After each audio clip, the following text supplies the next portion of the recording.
Hey everyone, this is Friedel Hakareja Raven. I'm here with my recap and review of Animal Kingdom Season number 6, Episode number 3, which is titled Pressure and Time. And full disclosure, I was provided advanced screeners for this episode for free for review, so this is not like a paid sponsored video or anything. So the opinions that I share are, of course, my own. So the episode opens up with Janine making breakfast for Andrew, and she's like, "Hey Andrew, how's your community service going?" And Andrew is doing okay. He's like, "Yeah, it's good." And she's like, "Really? You actually enjoy it? Aren't you like picking up rubbish and everything?" And he's like, "You know what, Mom? It's better than juvie." And yeah, Smurf is like, "Well, then don't get caught. If you don't get caught, then you don't have to do either." And then we cut to Julia coming into the kitchen, and Smurf is like, "Hey, do you want some breakfast?" And Julia's like, "No, I'll go and pick something up at the food court at the mall." And yeah, it turns out that Julia ended up getting a job at the mall, and of course Smurf is not happy. She's like, "But Julia, you're really wasting your skills, your potential over there." And Julia is like, "No, it's not a waste of my potential. It's basically a waste of you. It's not a waste of my potential or my skills." And this is where Smurf is like, "Well, it's a waste of our skills."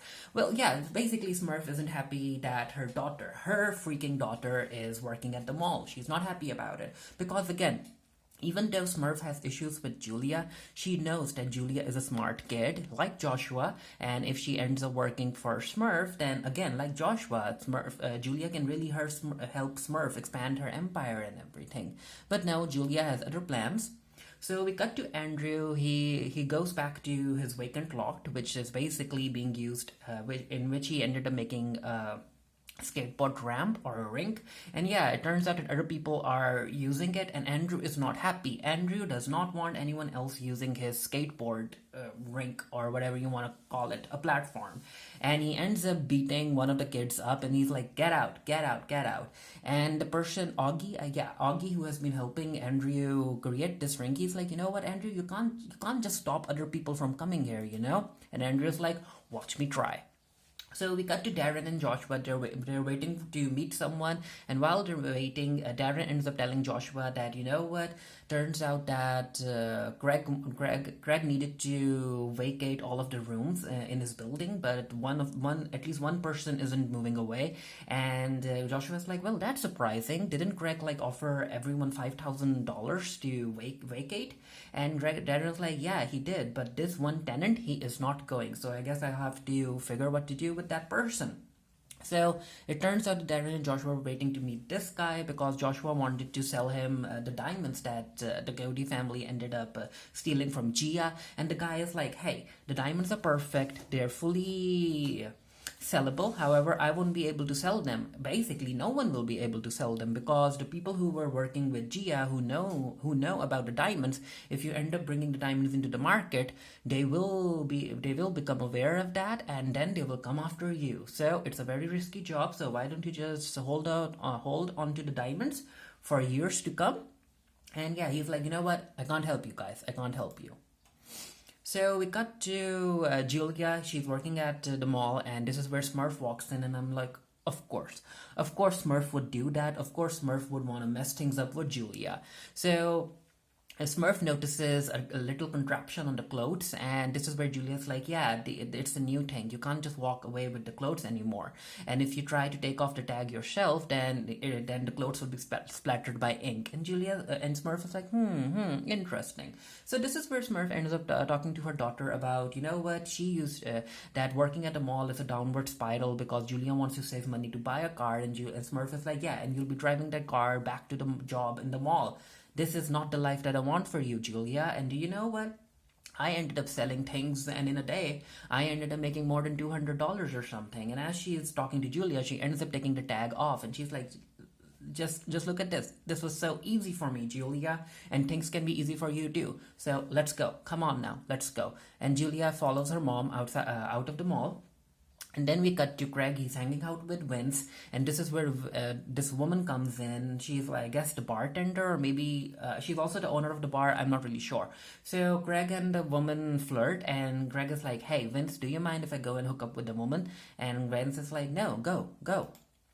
So we cut to the detective. Finally, like 2 episodes in, we cut to the detective, and she ends up getting a stern talking from her superior. It turns out that she's the type of detective that isn't into following protocol, and I think she ended up getting into a mess recently, and her new boss doesn't want her to get into any mess.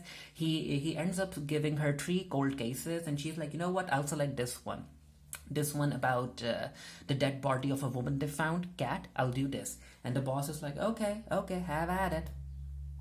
So it turns out that the woman that Greg ended up hooking up with was actually Vince's ex-wife, and Greg is like, wait, I just hooked up with your wife and you don't feel anything? And Vince is like, hey, she's my ex, we moved on, she has her own life, I have my own, and also we are co-parenting. And Greg is like, co-parenting, I don't want to co-parent. And then we cut to Joshua talking to this guy who apparently specializes in diamonds. So Joshua's idea is that they need to ruin the shape of the diamonds that they have in order to sell them as new diamonds. And the guy helps Joshua with that. And then he talks about how Joshua's mom ended up bringing him a single diamond, and he shaved it off so that she could sell it. And Joshua's like, yeah, all of that money would have bought her like what, 1 day of drugs? And I'm like, oh, Joshua, oh. Yeah, even the guy doesn't know what to say. And then we cut to, wait, where's the focus? Focus, camera. Focus, okay. So we cut to Darren, and Darren goes to Andrew, and he notices what all of the lumber was for. And Darren's like, hey, Andrew, I need help. So there's this guy in one of Greg's buildings that's not leaving, so I want your help. I can't do this alone, so will you help me? Andrew's like, yeah, I guess so.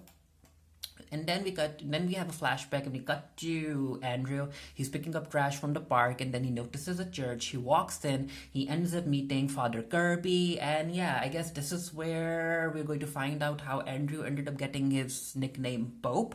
I guess that's where the story is going. And of course, Smurf isn't going to like this. So Andrew and Darren knock at the door. They want the guy out, and the guy is like, hey, I'll be out in a minute. And then they hear a gun be loaded, and they're like, uh-oh, dodge. And yeah, the guy uses a shotgun to blow a hole in the door, and Andrew and Darren run down, and they take cover behind this van, and they're like, you know what, we have to figure out what to do with this guy. And Andrew's like, well, why don't we just call the police? And Darren's like, are you crazy? If you call the police, they're going to investigate, and that involves getting to know who this building belongs to and whatnot. We have to take care of the situation by ourselves before the police arrives. So Andrew ends up telling Darren to cause a distraction, and so because that will give Andrew time to go up on the roof and then body slam the guy from the roof. It works. It's a fun little scene. And then bring the guy into the room. So we cut to Greg. He goes to meet Ren at her house, and he's like, hey, Ren, I don't want to co-parent. I want you to move back with me. I'm sober. You'll get sober too, and we can parent Nick together. And Ren is like, no, you aren't making any sense. I have a job to do. I know how to take care of my own child and whatnot. And she basically just pushes Greg out of the door, and Greg is like, hey, I got sober because of you, for you. And Ren is like, of course you got sober for me. And he's like, also for Nick. And Ren is like, and she closes the door. So basically, I think Greg needs to realize that he needs to get sober for himself and not for other people. That's what I'm getting. So Joshua goes to meet this jewelry maker and jewelry seller named Eddie, and the actor who plays Eddie, he actually did a very good job in the role. I really wanted to punch him in the face. He's that good. The character, the way he portrays it, like, good job.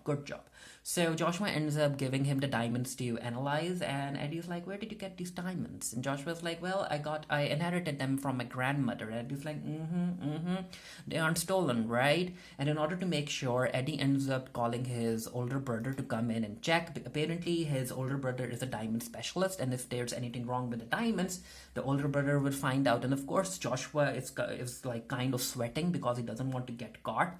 And it turns out that weirdly, fortunately, the older brother lies to Eddie, and he's like, you know what, the diamonds are okay. And Joshua's like, oh, okay, so that worked. So we cut to Darren and Andrew trying to figure out what to do with the guy in the room who's not leaving, and he's like, you know what, Smurf gave me this house 20 years ago because I was tasked with killing rats. I killed so many rats for Smurf, and you could tell that he's not mentally stable. And Darren and Andrew's like, you know what? Smurf took him in, and now Smurf isn't here. We can't just leave him out on the street. He will die. And even the guy is like, hey, if you want me to leave, just kill me. And this is where Darren is like, okay, I'll figure something out. So we cut to the detective, and she's like, "Hey, I need the Cody files," and because she is looking into the she's looking into Catherine's murder, and this is where she ends up getting boxes and boxes of the Cody files, and she's like, "Why was the case cold? Why wasn't it closed?" And he's like, "Well, it turns out that when Catherine got murdered, the person who ended up murdering him, Bass, he's dead too." And the person who ended up killing Bass, Smurf, she's dead too. So everyone involved in the case is dead. And yeah, the detective is like, sure. So Joshua leaves Eddie after selling the diamonds, and this is where he ends up saying thank you to the brother. And the brother is like, you know what? Don't come back here again. Don't come back here again. And Joshua's like, oh, okay. So it turns out that Darren decides to take the guy from one of Craig's room to the surfboard guy, and he's like, Tommy, I think his name is Tommy, right? Or maybe it's Taylor. I'm not really sure. I forgot. And he's like, hey, do you still have that spare room out back? And he's like, yeah, I use it for storage. And Darren's like, well, I need a favor. I have this guy. He needs a place to stay. And yeah, the surfboard guy is like, the artist is like, what's wrong with him? Darren's like, nothing's wrong with him. He just needs space. He just needs a place to stay. So we cut to Julia and Smurf. So it turns out that she took her away from the mall in order to introduce her to this very, very stunning red car. And she's like, it's yours. It can be yours, Julia. Just drive. And Julia and Smurf, we get this little scene where Julia and Smurf are driving and she's speeding. And yeah, Julia has the talents. She has the skills in order to be a very, very good thief. And Smurf really wants her to tap into all of that potential. And yeah, this is basically where mother and daughter bond over driving a stolen car. So once they come back, this is where Smurf is like, hey, Julia, this car is yours. And she's like, really? Are you serious? It's mine. But it's stolen, right? And Smurf is like, duh, Julia, of course it's stolen. So do you still want it? And Julia's like, And Smurf is like, hey, don't act coy, okay? You knew that the car was stolen the moment you saw it, but you still got in, you still drove it around. Just take it and stop being holier than thou. I don't want to get into a moral discussion with you. And Julia, she is a kid. She's still a teenager, and she keeps the car. She keeps the car. So Joshua goes to Darren's bar. Andrew and Greg are already there, and Joshua tells him about the Eddie guy, that he has a lot of money. He basically paid for the diamonds in cash, so that means he still has a whole lot of cash at the establishment, and apparently he also produces the jewelry at the establishment, so there's a lot that they can steal. And yeah, I guess this is their new plan. And while they're talking, this is where Tommy brings in some food. He hands everyone beers, and this is where Greg is like, hey, I'll take a beer too. I'll take a beer. And Darren hands Greg a beer, and I'm like, Darren, really? Your older brother wants to be sober, but you won't let him be sober? Like, that's not cool, man. That's not cool.